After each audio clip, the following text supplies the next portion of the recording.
Hi అండి, అందరికీ నమస్కారం. ఏపీలోని గుంటూరు జిల్లాలోని తురకపాలెం గ్రామంలో జరుగుతున్న వరుస మరణాలకి కారణం తెలిసి వచ్చినట్లేని ఒక నివేదిక వ్యక్తం చేస్తుంది. ఇప్పటివరకు ఆ గ్రామంలో సుమారు 29 వరకు ప్రజలు మరణించారు. ఇదంతా గడిచిన 2 నెలల్లోనే జరిగింది. దీంతో అక్కట ఏపీ ప్రభుత్వం పెద్ద ఎత్తున వైద్య సిబ్బందిని ఆ గ్రామంలోకి దించి ఆ గ్రామంలోని నీరు, మట్టి, అలాగే ప్రజల బ్లడ్ శాంపిల్స్ని కలెక్ట్ చేసి చెన్నైలోని ఎయిమ్స్ ల్యాబ్స్కి, అలాగే గుంటూరులోని జీజీహెచ్కి తరలించింది.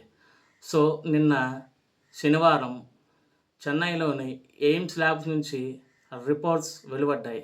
దానికి గల కారణాలు ఏంటంటే, ఆ రిపోర్ట్స్ ఏం చెబుతున్నాయంటే, అక్కడ నీరులో ఎక్కువగా యురేనియం, అలాగే స్ట్రానీషియం అండ్ ఇంకోలి బ్యాక్టీరియా కలిసిందని, ఆ కలిసిన నీటిని ఆ గ్రామ ప్రజలు త్రాగటం ద్వారా వరుస మరణాలు సంభవిస్తున్నాయని ఆ నివేదిక వెల్లడించింది.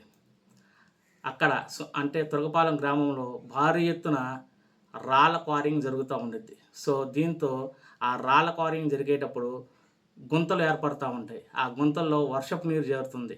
ఆ వర్షపు నీరు యురేనియం, అలాగే ఇంకోలి అనే అండ్ స్ట్రానీషియం అనే బ్యాక్టీరియాతో కలిసి పొల్యూట్ అవుతుంది. అక్కడ గ్రామ ప్రజలు పలు సందర్భాల్లో ఆ నీటిని వాడకం ద్వారా ఆ నీరు అంటే యురేనియం, అలాగే ఈ బ్యాక్టీరియా కలిసిన నీరు మానవ శరీరంలోకి ప్రవేశించడం ద్వారా వాళ్ళకి ఈ మరణాలు సంభవిస్తున్నాయని ఆ ల్యాబ్ రిపోర్ట్ చెబుతున్నాయి అన్నమాట.